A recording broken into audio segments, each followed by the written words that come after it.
সারা gallery বিরাট বিরাট চিৎকার। বিরাটের বীরত্ব আজও প্রমাণ করল বিরাট। তারা প্রথমে টস জিতে বোলিং করার সিদ্ধান্ত নেয়।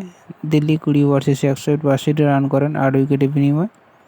সেই রানে যেভাবে প্রথম ব্যাট করতে নামে রয়্যাল চ্যালেঞ্জার্স ব্যাঙ্গালোর, তারা প্রথম উইকেট 20 রানের মাথায় হারায়।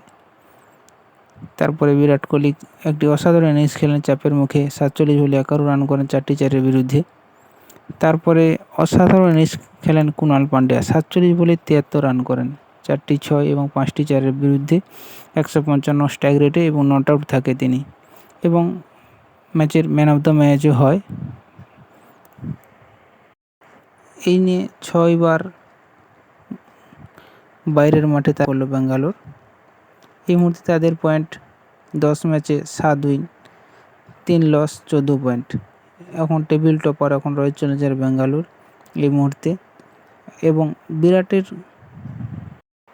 10 ম্যাচ খেলে বিরাট কোহলি এই মুহূর্তে অরেঞ্জ ক্যাপের দৌড়ে 443 রান করেন।